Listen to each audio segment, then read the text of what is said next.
नमस्कार, मेरे YouTube channel में आप सभी का स्वागत है और मेरा नाम दीपिका है। आज मैं आपके लिए जनरल पेपर हिंदी का टॉपिक लेकर आई हूँ। लास्ट क्लास में हमने शब्द विचार तक कंप्लीट कर लिया था सभी बच्चों के साथ। इसमें शब्द विचार में हमने कंप्लीट किया था उत्पत्ति के आधार पर, जिसमें मैंने देशज, विदेशज, अनुकरणात्मक, द्विज, संकर और तत्सम, तद्भव, ये सारे टॉपिक मैंने लास्ट क्लास में आपको 1 बाय 1 कराए थे। आज मैं रचना के आधार पर स्टार्ट करने वाली हूँ और ये जो हिंदी है ये सभी पेपरों के लिए उपयोगी है, चाहे वो आपका सीटेट हो, DSSB हो, KVS हो या कोई भी टैट हो या BEd एंट्रेंस हो, सभी में आपको यूजफुल रहेगी। ठीक है, तो आज हम लोग स्टार्ट कर रहे हैं। जो मैं टॉपिक ले रही हूँ आज रचना के आधार पे है। पहले चीज़ों को समझते हैं आखिर कह क्या रहे हैं। ठीक है, रचना का मतलब क्या होता है? रचा जाना, कैसे रचना करें, किस तरीके से बनाया गया है शब्दों को। पहले हमने उत्पत्ति देखी थी कि साउंड के इफेक्ट पे बना तो अनुकरणात्मक है, दो अलग अलग भाषाओं से मिलाकर बना दिया तो उसे हमने द्विज व संकर कह दिया। बट आज हम लोग क्या पढ़ने वाले हैं? आज हम रचना के आधार पर पढ़ने वाले हैं। रचना का मतलब है कि किस तरीके से शब्दों का रचा गया। जैसे हमने समास बात करे, संधि बात करे, तो ये रचना ही तो की गई है, किसी न किसी से तरीके से शब्दों का निर्माण किया गया है। तो हम रचना के आधार पर मुख्य रूप से 3 चीजों को मानते हैं। एक सबसे पहला होता है जिसको हम कहते हैं रूढ़, दूसरा होता है जिसको हम कहते हैं यौगिक, ठीक है, और तीसरा जो होता है उसको कहते हैं हम योगरूढ़। तो पहले आज हम सबसे पहले इन तीनों को ही समझेंगे। अब ये जो 3 चीजें हैं ये तीनों ही शब्दों का निर्माण करती हैं, रूढ़, यौगिक और योगरूढ़। देखो, जब रूढ़ की बात करते हैं तो रूढ़ शब्द क्या है, पहले तीनों को अच्छे से समझ लेते हैं, फिर एग्जाम्पल्स के साथ आपको मैं और क्लियर करवाऊंगी इसको। रूढ़ का मतलब होता है जैसे कि मीन्स रूठ जाना, एटीट्यूड शो करना। वैसे ही ये शब्द भी जो है ये थोड़ा एटीट्यूड के साथ है। रूढ़ शब्द कहता है कि मुझे तोड़ोगे या मुझे खंड करोगे या मुझे विभाजित करोगे तो उसका कोई अर्थ नहीं निकलेगा। इसका मतलब वे शब्द जिनको खंड करने पर या विभाजित करने पर या तोड़ने पर उनका कोई अर्थ ना निकले, परंतु केवल एक साथ जोड़ने पर ही जिनका अर्थ निकलता है उन्हें हम रूढ़ कहते हैं। या सिंपल में कह सकते हैं कि जिनके सार्थक खंड नहीं होते। सिंपल में क्या कह सकते हैं कि जिनके क्या नहीं होते, सार्थक खंड नहीं होते, सार्थक खंड नहीं होते।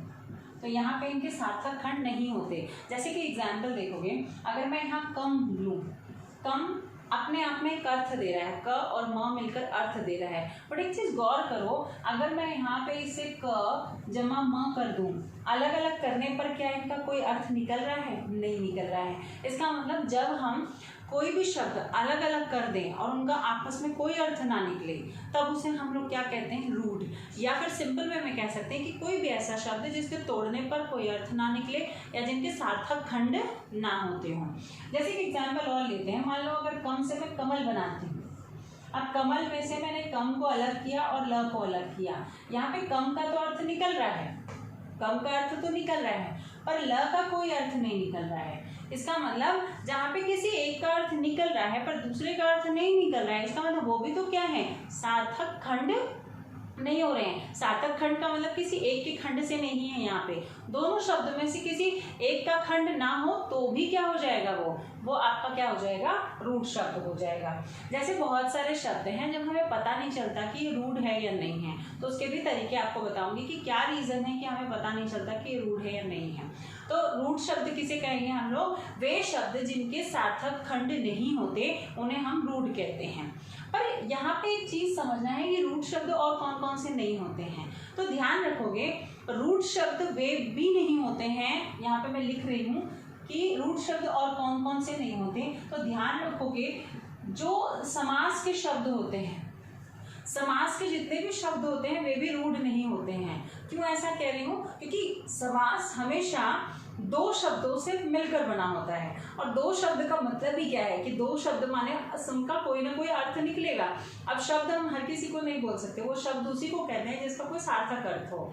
तो अब मैं यहाँ पे समास में कोई भी 2 शब्द मिला लूँ, रेलगाड़ी मिला लूँ, है ना, या फिर राजकुमार मिला लूँ, पीताम्बर बोल दूँ, या फिर अंधकूप बोल दूँ, या फिर आपको श्वेतांबरी बोल दूँ, कुछ भी बोल दूँ बेटा, तो इसका मतलब क्या है कि इनको जब भी मैं तोड़ूंगी तो कहीं ना कहीं दोनों का अर्थ निकलेगा। उसी तरीके से तो दूसरा पॉइंट क्या बोल रही हूँ मैं कि जिसके संधि हो, तो संधि वाले शब्द भी क्या होते हैं बेटा? वे रूढ़ नहीं होते हैं। तो जिनकी संधि की जाती है, संधि किन किन की होती है, जैसे कि मैंने आपको पता ही होगा, स्वर संधि, व्यंजन संधि और विसर्ग संधि। तो संधि के शब्द है जैसे गणेश। अब गणेश तुम्हें लग रहा है कि भाई ये तो 3 शब्द से मिलकर बना हुआ है, और गण जमा अगर इससे संधि करना आएगा तभी तो पता चलेगा कि इसके 2 अर्थ हैं। तो इसे कैसे तोड़ूंगी मैं, गण जमा ईश, है ना। तो अब यहाँ पे गण का भी अर्थ है और ईश का भी अर्थ है। इसी तरीके से पीताम्बर, श्वेताम्बर, गजानन, लंबोदर, कोई भी शब्द तोड़ लो, विद्यालय, है ना, भूजा। अब भूजा शब्द तुम्हें नहीं दिख रहा है, देखो भूजा शब्द जो है पता नहीं चल रहा है कि ये 2 शब्द ही तो है। अगर इसमें अलग करूं, अगर संधि करनी नहीं आ रही तो भू जमा जा दिख रहा है तुम्हें, बट एक्चुअली में जब इसे संधि करते हैं तो एक सार्थक खंड होता है, भू जमा ऊर्जा। इसका मतलब इन दोनों का अर्थ है भूमि से उत्पन्न हुई ऊर्जा, है ना। उसी तरीके से सिंधुर्मी। अब सिंधुर्मी भी 3 शब्द हैं, पर ये दोनों 2 शब्दों से मिलकर बना हुआ है। सिंधु जमा उर्मी, सिंधु माने सागर, उर्मी माने लहरें, सागर की लहरें। तो इस तरीके से हर एक किसी का कोई ना कोई अर्थ निकल रहा है। तो हम ऐसा नहीं कह सकते कि किसी भी शब्द को तोड़ने पर, या 3 शब्द हैं तो उनको तोड़ा नहीं जाएगा। तो यहाँ दिमाग में रखोगे कि एक तो समास के जितने भी शब्द हैं, चाहे वो कोई भी शब्द हो, उन सब किस में आ जाएंगे, वो रूढ़ में नहीं आएंगे। संधि वाले जितने भी शब्द हैं वो भी रूढ़ में नहीं आएंगे। प्लस यहाँ पे उपसर्ग और प्रत्यय वाले शब्द भी रूढ़ में नहीं आते हैं। दिमाग में आपको रखना है कि जितने भी उपसर्ग के शब्द है, कोई भी शब्द जिसमें उपसर्ग लग जाए वे रूढ़ नहीं होते हैं। अच्छा, जैसे एग्जांपल देती हूँ मैं आपको। अब नीडर शब्द मैंने दे दिया यहाँ पे। अब नीडर में गौर करो, तुमने नी लिखा हुआ है, डर, डर की मीनिंग तो निकलती है, पर नी की मीनिंग नहीं निकलती, तुम्हें तो ऐसा ही लगेगा। और तुम कहोगे कि नहीं मैम, ये तो 2 ऐसे शब्द हैं जिनका अर्थ नहीं निकल रहा है, एक शब्द का अर्थ निकल रहा है, एक शब्द का अर्थ नहीं निकल रहा है। बट एक्चुअली में नी जो है यहाँ उपसर्ग है, डर का अपोजिट कर रहा है नीडर, मतलब जो नहीं डरता है। उसी तरीके से और बहुत सारे शब्द हैं, जैसे कि मैंने और भी कैसे शब्द रहते हैं, जैसे विदेशज, है ना, विज्ञान, ये कैसे शब्द हैं। ज्ञान का अर्थ तो पता है तुम्हें, वी का अर्थ नहीं पता, है ना।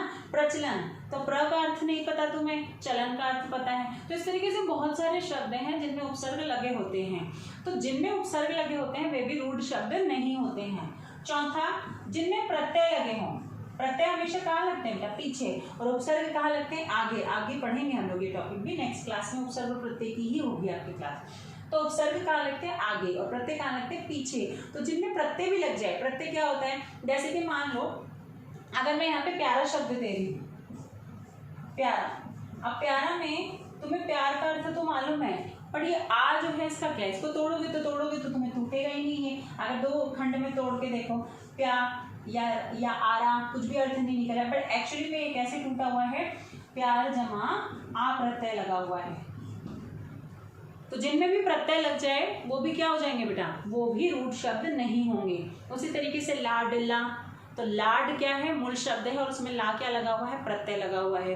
सामाजिक, इसमें समाज में कौन सा प्रत्यय लगा हुआ है, इक लगा हुआ है। तो ध्यान रखोगे, ऐसे शब्द जिनके पीछे प्रत्यय लग जाए या आगे उपसर्ग लग जाए या दोनों लग जाए तो वो रूढ़ शब्द नहीं होते, क्योंकि हर उपसर्ग और प्रत्यय का अपने आप में एक अर्थ होता है।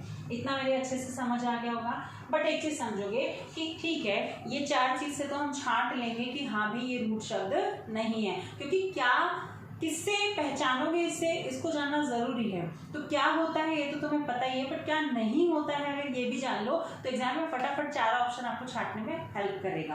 अच्छा, एक चीज और समझोगे कि रूढ़ शब्द और कौन से होते हैं, ये तो नहीं होते हैं। ये क्या बोला मैंने, नहीं होते हैं। क्या नहीं होते, रूढ़ नहीं होते हैं। समास वाले, संधि वाले, उपसर्ग वाले, प्रत्यय वाले।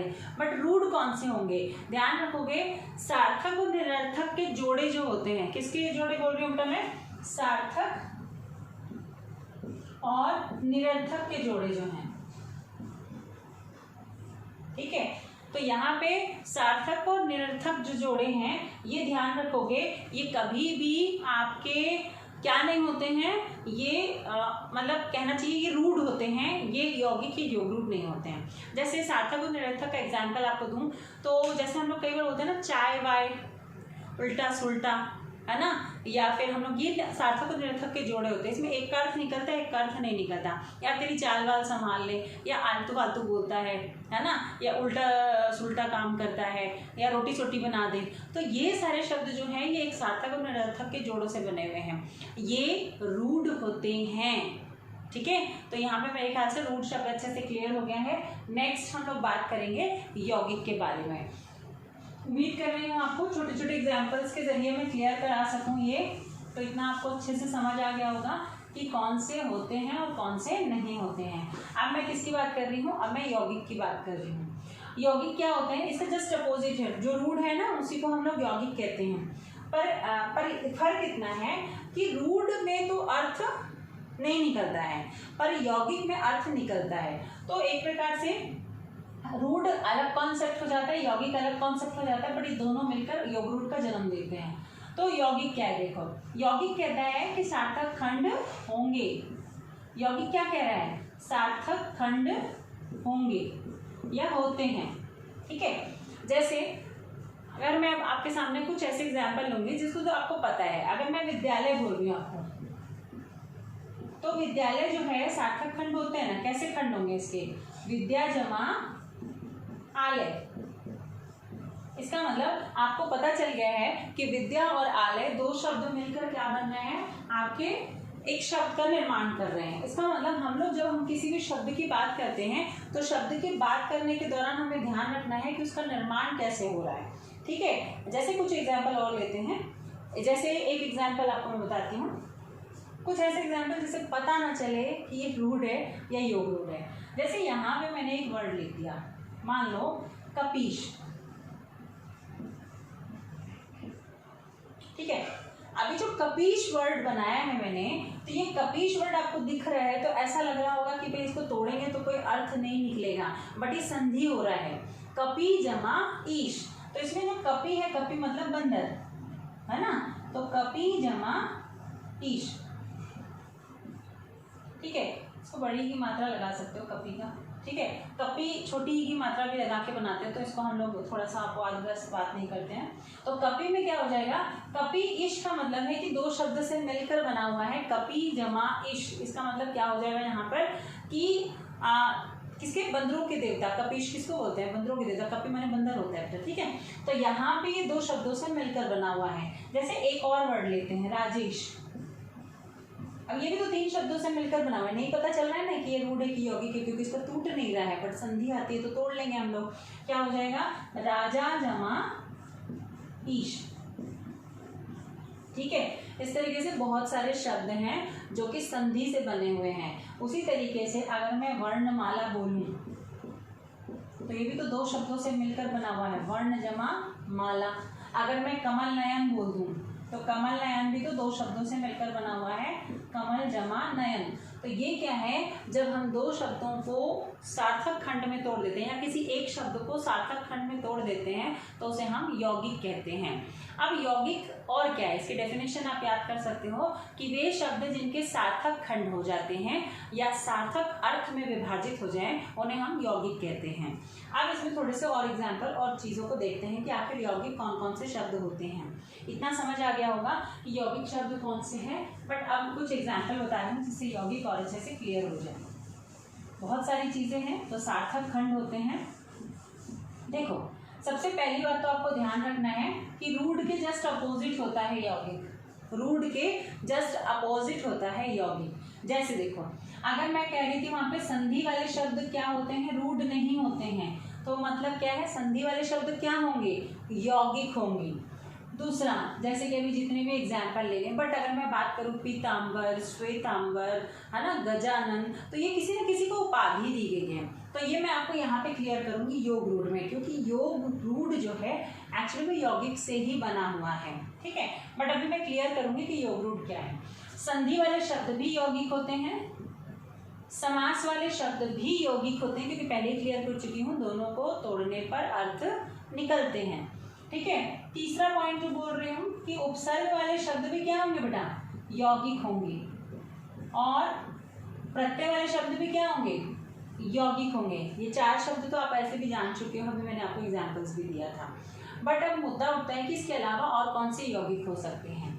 तो इसके अलावा जो शब्द हैं 5वें नंबर पे जो बात कर रही हूँ, जैसे कि मान लो अगर मैं बात करती हूँ समानार्थी शब्द के जोड़े जो होते हैं, समानार्थी शब्द के जोड़े वो भी यौगिक होते हैं। अब समानार्थी शब्द क्या होते हैं, जैसे कि मान लो अगर तुम्हारे एग्जाम में पूछा जाए कि शादी ब्याह कौन सा शब्द है, यौगिक है, योगरूढ़ है, या फिर कह सकते हैं कि ये रूढ़ है, क्या है, या फिर डायरेक्ट पूछा जाए समानार्थी क्या है, कौन सा शब्द है, कुछ भी हो। देखो ध्यान रखोगे, समानार्थी शब्द का मतलब होता है कि जब एक ही शब्द के दो रूप आपके सामने आए या दोनों शब्द का अर्थ एक हो।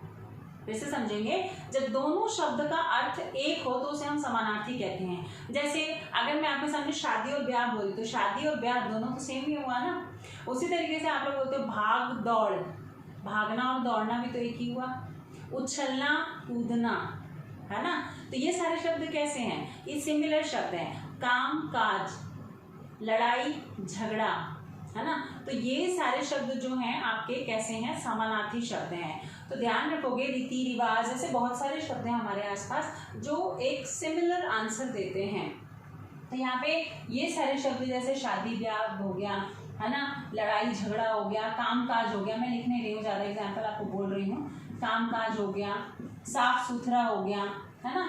ये सारे शब्द समानार्थी हैं पर दोनों का अर्थ तो निकल रहा है ना, इसलिए क्या हो जाएंगे, ये आपके यौगिक हो जाएंगे। उसके साथ साथ विपरीतार्थी शब्द के जोड़े भी यौगिक होते हैं। विपरीतार्थी शब्द के जोड़े, विपरीतार्थी शब्द के जोड़े कैसे होते हैं, जिनमें दोनों शब्द का अर्थ अपोजिट हो। जैसे अगर आप लोग बोलोगे तो जैसे हम लोग बोलते हैं राजा रानी, रात दिन, सुबह शाम, ऐसे कुछ शब्द हम बोलचाल में प्रयोग करते हैं। जैसे थोड़ी बहुत शर्म कर लो, थोड़ी बहुत, है ना। या फिर बोलते हैं बहुत कुछ तो नहीं जानती तुम्हारे बारे में, बहुत कुछ, है ना। या इधर उधर मत घुमा करो आजकल, तो इधर उधर। तो इस तरीके से बहुत सारे शब्द हैं जिनका हम लोग समान रूप में प्रयोग करते हैं, बट एक्चुअली में उनकी मीनिंग आपकी क्या होती है, उल्टी होती है ना। तो यहाँ पे विपरीतार्थी शब्द का जोड़े का मतलब क्या हो जाएगा, जैसे हम लोग बोलते हैं ना उल्टा सीधा काम करते रहता है ये लड़का, तो उल्टा सीधा बोल सकते हो। उसी तरीके से हम लोग बोलते हैं कि दिन रात मेहनत करती है लड़की फिर भी पास नहीं हो पाई, तो दिन रात क्या हो जाएगा, यहाँ पे अपोजिट शब्द हो जाएगा। तो विपरीतार्थी शब्द का मतलब है कि ऐसे जोड़े जो कि विपरीत अर्थ देते हों बट एक साथ प्रयोग हो रहे हैं। जैसे बहुत कुछ मैंने बताया, थोड़ा बहुत, थोड़ा बहुत, ये सारे शब्द आपके जो हैं क्या हो जाएंगे, विपरीतार्थी शब्द है। 7वें नंबर पर जब हम बात करते हैं तो 7वें नंबर पर हम बात करेंगे किसकी, आपके, एक मिनट, हाँ, विपरीतार्थी शब्द के बाद हम लोग बात करते हैं। तो यहाँ पर अब हम लोग कैसे टॉपिक की बात करेंगे, जहाँ पर ऐसे शब्द जो कि पुनरुक्ति होते हैं। इसकी बात कर रही हूँ बेटा मैं, पुनरुक्ति। अब पुनरुक्ति शब्द क्या होता है, पुनरुक्ति शब्द का मतलब होता है जब एक ही शब्द दो बार आ जाए, या क्रिया विशेषण वाले शब्द भी इनको कह सकते हैं। जैसे धीरे धीरे चल, चुपके चुपके आना, है ना, साथ साथ चल रहे हैं, पास पास बैठे हैं। तो ऐसे शब्द जो पुनरुक्ति शब्द होते हैं, ये भी हम खंड करोगे तो दोनों का अर्थ निकल रहा है ना बेटा। ये सारे यौगिक शब्द है, ये सब यौगिक की एग्जाम्पल दे रही हूँ मैं आपको। पास पास हो गया, धीरे धीरे हो गया, जरा जरा हो गया, है ना। ये सारे शब्द जो है आपके क्या है, समानार्थी पुनरुक्ति शब्द हैं। एक ही शब्द जब दो बार आ जाए तो उसे हम पुनरुक्ति कहते हैं। कई बार पूछा गया है सीटेट में, तो बहुत बार इसके पैसेज में भी क्वेश्चन आए हुए हैं कि पुनरुक्ति शब्द कौन सा है इस गद्यांश में। तो यहाँ पे पुनरुक्ति शब्द का मतलब क्या हो जाएगा, यौगिक हो जाएगा। इसके साथ साथ हम लोग अगर नेक्स्ट बात करें 8वें नंबर पर, तो यहाँ समानार्थी बात कर ली हमने, विपरीतार्थी बात कर ली हमने, पुनरुक्ति की बात कर ली हमने। तो और कौन से शब्द हैं जिनका हम लोग यहाँ पर प्रयोग कर सकते हैं, ठीक है। तो यहाँ पे ध्यान रखोगे कि हम लोग उपसर्ग वाले, प्रत्यय वाले, समास वाले, संधि वाले, और एक और है जिसको हम लोग बोलते हैं संवर्गीय, वो भी आप लोग लिख लोगे तो ध्यान रहेगा। संवर्गीय, संवर्गीय का मतलब होता है जो कि एक ही समान वर्ग में आने वाले शब्द होते हैं। जैसे कि मीन्स आप लोग कभी देखो ना, बोलते हैं हम लोग कि जैसे कोई बच्चा दौड़ रहा है, खेल रहा है, खा रहा है, तो हम लोग कहते हैं दाल चावल खा ले, है ना, दूध पानी पी ले, तो लिक्विड फॉर्म हो गया।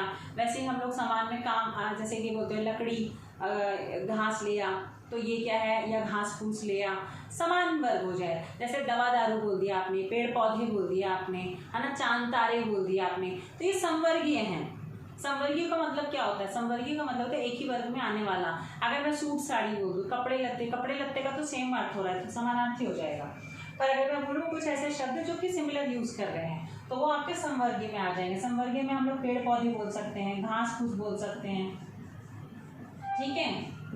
और क्या हो सकता है, जैसे कि आप लोग बोल सकते हो लकड़ी, या फर्नीचर में टेबल कुर्सी बोल सकते हो आप लोग, है ना। कुर्ता पजामा बोल सकते हो, है ना। तो इस तरीके के शब्द जो हैं, जो कि संवर्गीय होते हैं, उनको प्रयोग कर सकते हैं। दवा दारू हो गया, है ना, मोबाइल टैब हो गया, लैपटॉप टैब हो गया, कोई भी संवर्गीय होना चाहिए, एक ही वर्ग में आने वाला होना चाहिए।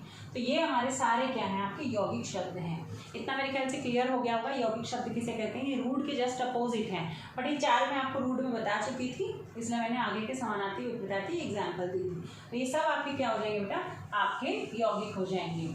अब मैं आपको योग रूढ़ के बारे में बता रही हूँ। योग रूढ़ क्या होता है बेटा? योग रूढ़ का मतलब होता है जहाँ रूढ़ और यौगिक दोनों के गुण मिले होते हैं।